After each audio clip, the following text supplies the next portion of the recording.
Education is our passport to the future, for tomorrow belongs to the people who prepare for it today.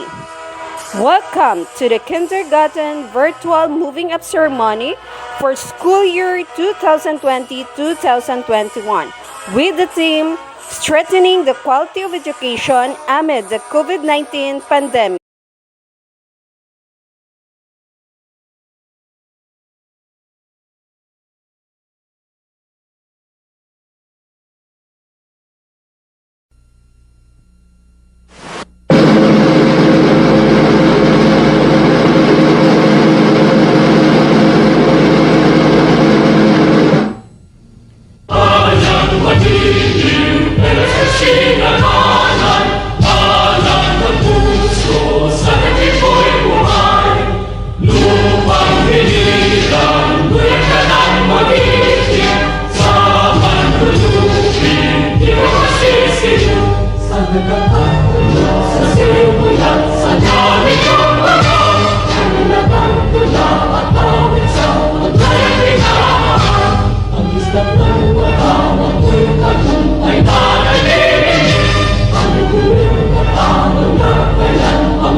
Salamat sa iyo,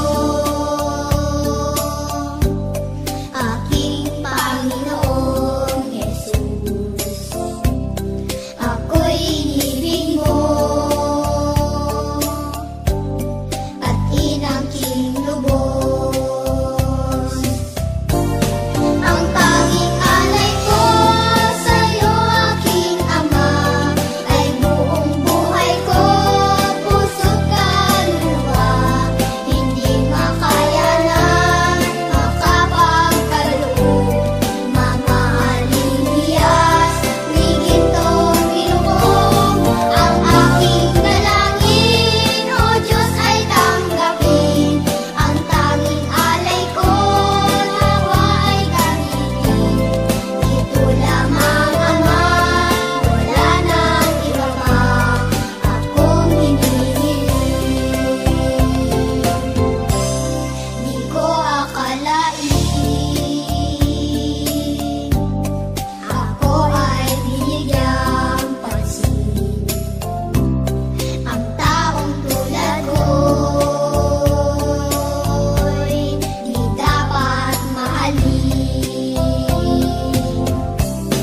Ang tanging alay ko sa iyo, aking Ama, ay buong buhay ko, puso't kaluluwa. Hindi makayanan, makapagkaloob, mamahaling hiyas, di gintong ilubog. Ang aking dalangin, O Diyos, ay tanggapin. Ang tanging alay ko, nawa ay gamitin. Ito lamang, Ama, wala nang iba pa akong hinihiling. Ito lamang, Ama, wala nang iba pa akong hinihiling.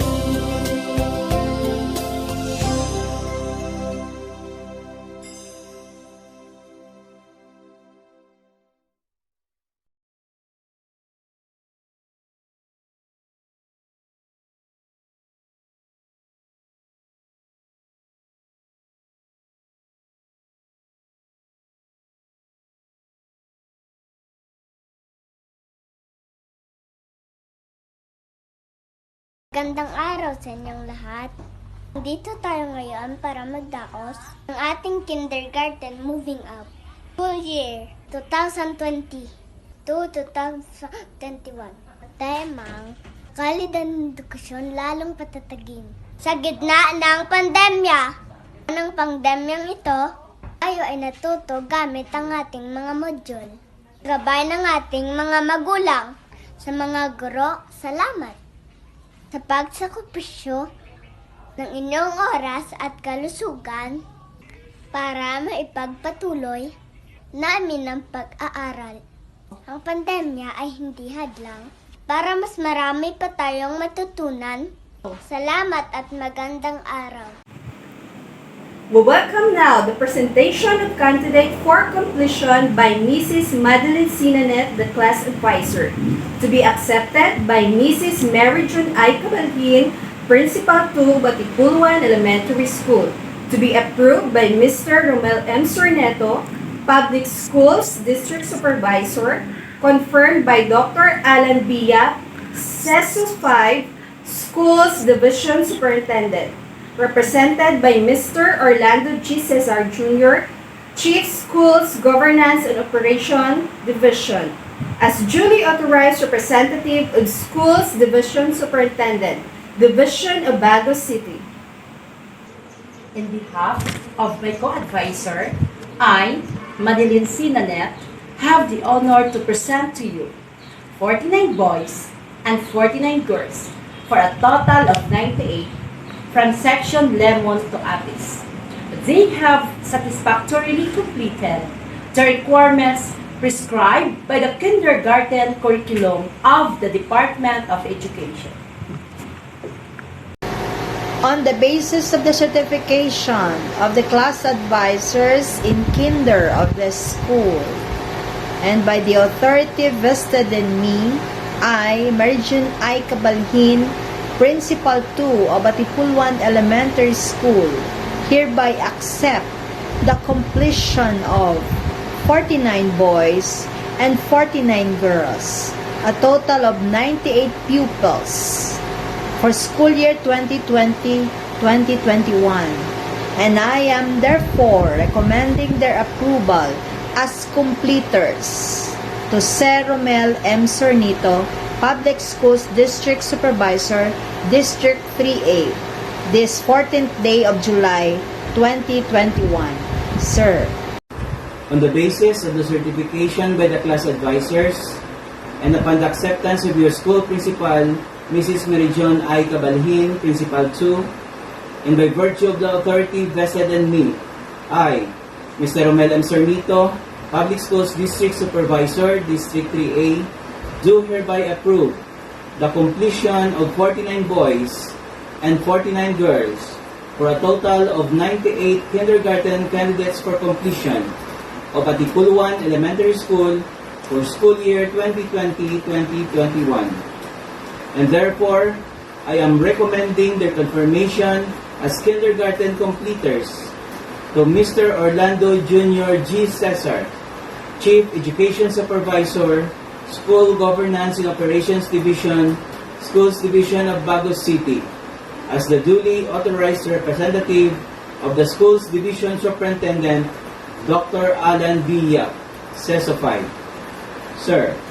On the basis of the certification issued by the class advisors, accepted by the school head, Ma'am Mary June Cabalhin, duly approved by the Public Schools District Supervisor, Sir Romel Sorneto, and by the authority vested in me by the Schools Division Superintendent Dr. Alan Biap, CESO 5 of Bago City Division, I, Orlando Jr. G. Cesar, Chief Education Supervisor of the School Governance and Operations Division, as the duly authorized representative of the Schools Division of Bago City, do hereby confirm the moving up to grade 1 of 49 boys and 49 girls, a total of 98 pupils of Atipuluan Elementary School who have satisfactorily completed the academic requirements of the kindergarten curriculum as prescribed by the Department of Education,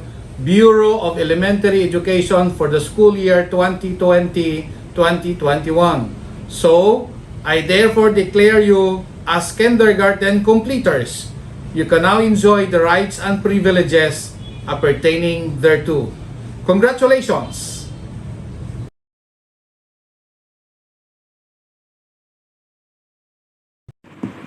The certificate reads, Republic of the Philippines, Department of Education, Region 6, Schools Division of Bagu City, District 3A, Atipuluan Elementary School.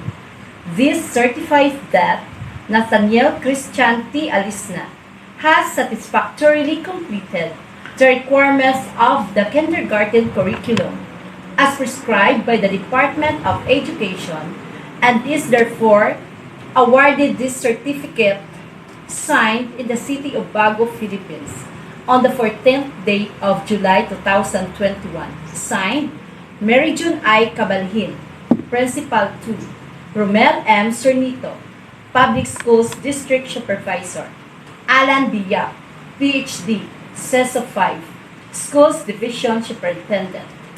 List of completers. School year 2020-2021. Kinder Lemon. Boys. Nathaniel Christian T. Alesna. Emmanuel J. Algara. John Jeff D. Bailon. Nathaniel Juso. Japet S. Encanto. Seiji S. Fabila. Zane T. Garcilianosa. Keith Gabriel D. Guadalupe. Reno C. Laneres. Crismer O. Lopez. Rio James C. Lumusan. Matt Fermin D. Macario. Kent Truichi L. Mantos. John Nathaniel D. Montorio. James Patrick A. Ogares. Stiel O. Patres. Roberto III S. Permalan. Jade V. Pineda. Romeo Jr. F. Putong. Nathan A. Rodriguez. Mark Harley M. Salodakil. Kurt D. Sarabia. JC W. Villanueva. Girls. Shuni V. Algara. Shikina A. Aninion. Althea Francisca L. Antang. Jewel S. Antang. Jairen S. Armamento. Ashley T. Baling. Precious Luis B. Basig. Lara Jane L. Binyas. Krista S. Carillas. Rian May M. Cordova. Jella Flores. Jillian Zyrel B. Flores. Giselle May L. Herminal. Roslyn M. Guanzon. Akera Jane C. Laod. Zaiki A. Laurenti. Ashley W. Mantos. Bea Jane T. Medina. Saizia C. Olita. Christine S. Uyanib. Ashley Angel Pagni. Asina Izel D. Rabelio. Davigale B. Rebelio. Kelly S. Salazar. Danica Rose A. Talento. And Shim Jewel B. Victoriano.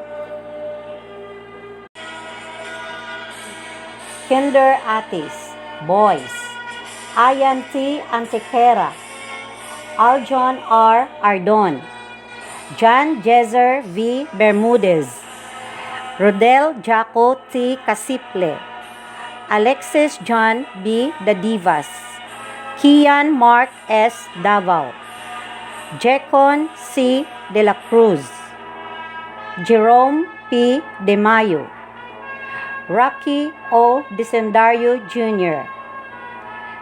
Zydex Dulano, Renz P. Esparilla, Kevin A. Flores, Jaymar P. Gamarcha, Joshua P. Gamarcha, Ariel Jory P. Gubala, Roger C. Hareño Jr., Ernesto B. Mahusay III, Cedric Kyle Medina, Casey James D. Mingilio, Prince Daniel R. Misahon, M.J.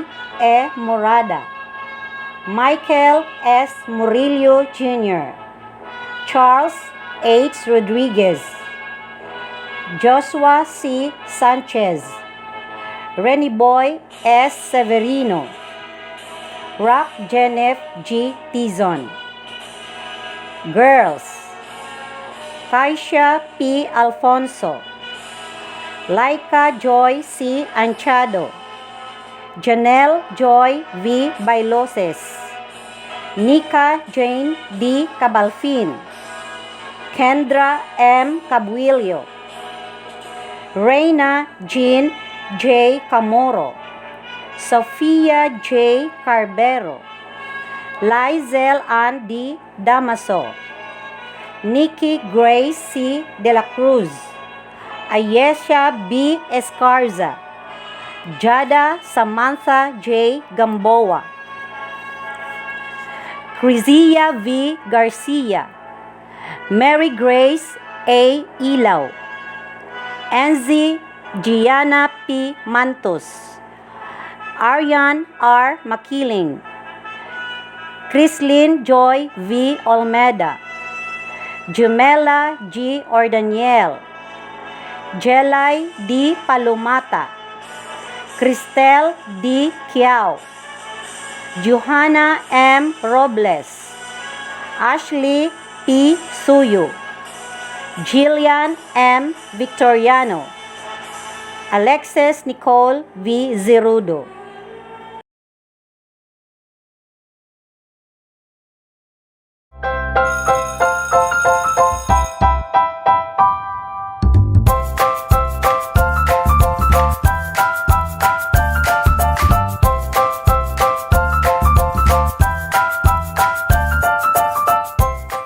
Good day to each and everyone who is attending virtually present at this time of our graduation ceremonies for our beloved and very precious graduates for the school year which ends at this time.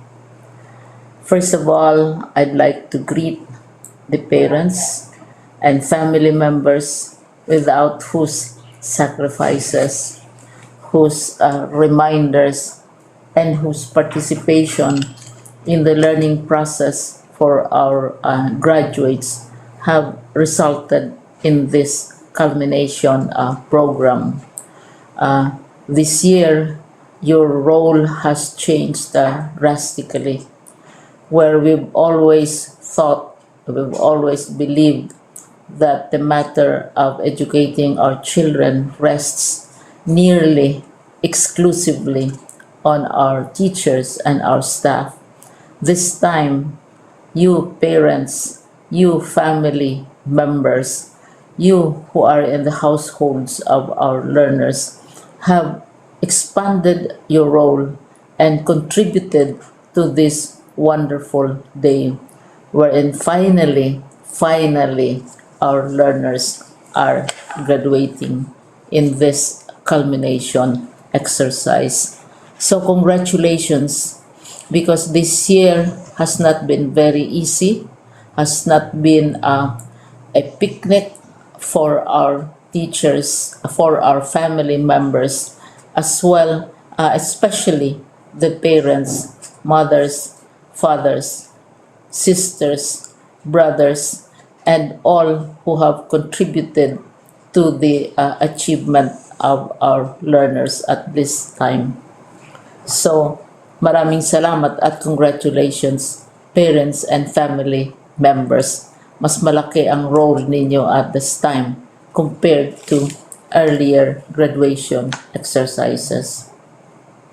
Secondly, I would also like to greet our teachers, without whose very careful review and careful supervision of the work of our pupils and our learners, this event would not be taking place at all. And so thank you, teachers. Your role has also expanded. In addition to seeing to it that the modules are faithfully followed, the assignments are correctly implemented, and the learners are truly learning, and you have had to deal with new ways of assessing the performance also of the learners. So congratulations, teachers, for enduring, for your patience, for your love for our learners, and your willingness to engage in a way and methods of teaching which are different from those which are used to. Assessment must have been especially difficult for you, especially since you were not able to see most of the time our students in face-to-face meetings, and most of the meetings, of course, were virtual. We'd also like to thank the local government units for their interest, for their cooperation, and for their continuing contributions to the needs of education, even as our children do not go to school. Your donations of material as well as financial resources at this time are most welcome, and your advice has been taken seriously not only by our teachers, by our school officials, but also by our officials in the Department of Education. We continually talk with local government units, especially in times of disaster, in times of great need for classrooms, for space, and for responses to unforeseen emergencies. Thank you, local government units. But of course, most of the congratulatory greetings fall on the deserving graduate. Each and every one of you is truly special. You are different from the other graduates who have passed through the portals of your school. You went to school practically without seeing your teachers, if at all. You went to school with your parents, your mothers, and your fathers hovering over your shoulders and seeing to it that you are able to complete your assignments. You are completing your studies at a time when examinations and assessments are different. You are culminating these long months of hard work at this time, even as you have to do family chores, even as you are distracted, and even as your world has turned upside down, and it seems and it appears as if we don't know what the future holds and what will happen next. But you have persevered, and now you are ready to graduate. And therefore, you deserve each and every bit of congratulations from us in the Department of Education, from your parents and family members, your teachers, from the officials in local government, as well as in the parent teachers associations. You deserve each and every single congratulatory pat on your back, each hug virtually, of course, and each greeting, which I am sure you are also receiving virtually. I don't know if you will remember this event many, many years from now. I have tried to recall myself who our graduation speaker was when I finished high school and when I finished my college studies. All I remember is that the graduation speaker was someone important, someone who was invited because that someone is supposed to give a message. What was more important to us graduates at that time was the excitement of the celebrations, the happiness and the joy of our parents, the sadness of parting from our classmates and from our teachers, and the enjoyment of all the graduation events that usually take place come commencement day. When I was a college student, we had a series of events which were designed to embed in our minds, which were designed to help us remember and not forget our days in college. We would spend one whole day going around the campus, visiting the classrooms, saying goodbye to our teachers, and sharing memories. We would have bonfires to say goodbye to each other. We had baccalaureate services where we committed ourselves to God and we prayed for guidance when we go out into the world. So many celebrations, and the speaker, of course, is the least important and easily forgotten component of the graduation exercise. Nonetheless, I will exert all efforts to share with you what I see are things or issues which a graduate should remember and recall. I have said that you are very special. You are very different. You are pioneering. There has been no other class like your class. There has been no other graduate like you as a graduating student because you are the very first graduate of the blended learning response to education in the Philippines. And so you ask yourself, what awaits you in the world outside? You can either work because the kind of curriculum you survived and underwent as a student will enable you to go to work if you wish to go to work. Some of you will proceed to further studies, and this would be a wonderful thing because there are many opportunities for further expanding your knowledge, for further answering and looking for explanations of issues, events that make you curious, especially in science, in technology, and also in the arts. So you can work, you can go to further studies, and perhaps some of you will settle down, hopefully not too soon, so you can pursue what you really want to do. So today, this is why we call this exercise a commencement exercise.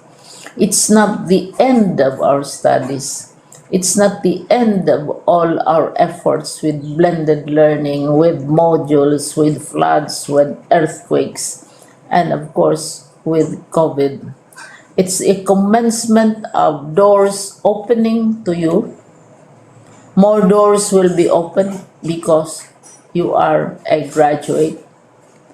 You can work, you can proceed for further studies, you can help your parents, and you can perhaps look for opportunities to do what you have always wanted to do, whether at work, whether at advanced studies, whether at learning more in science and technology, in mathematics, and in the arts. All of these opportunities are available to you.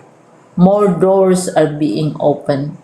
I hope you will select the door which arouses your curiosity, the door which will help you know more about this world, and the door which will allow you to contribute to the development of our country and contribute whatever we can to solve our problems and our challenges.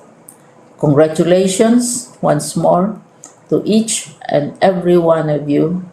Congratulations to you, parents and family members. Congratulations to you, teachers. When I was chair of the board of Silliman University, each time we had graduation ceremonies during the baccalaureate and during commencement itself, I would cry. I would cry because you are sending out into the world a new batch of graduates, and we want to be sure that what is awaiting them is appropriate. We want to be sure that they are ready for what awaits them when they select which door to open.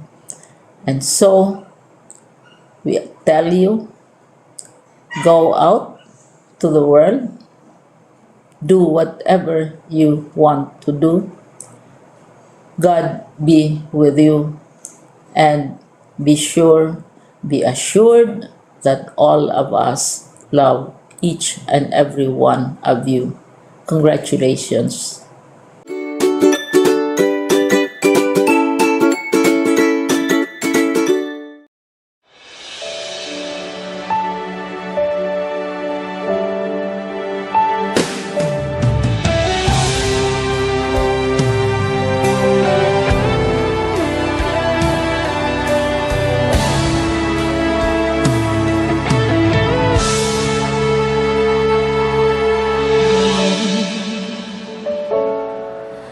Ganap ang hirap sa mundo,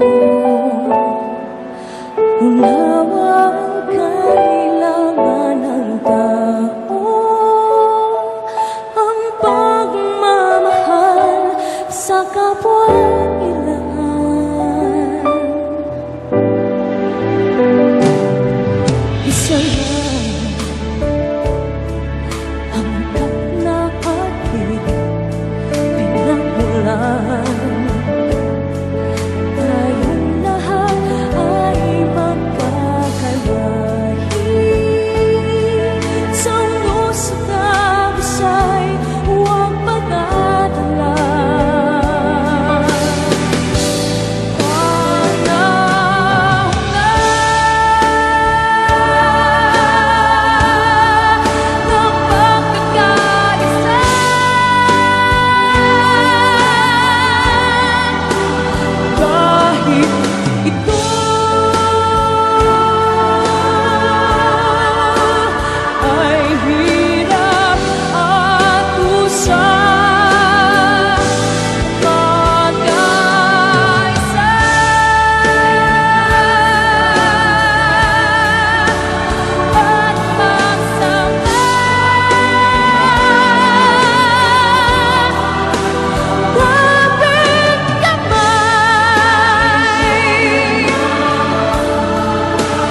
sa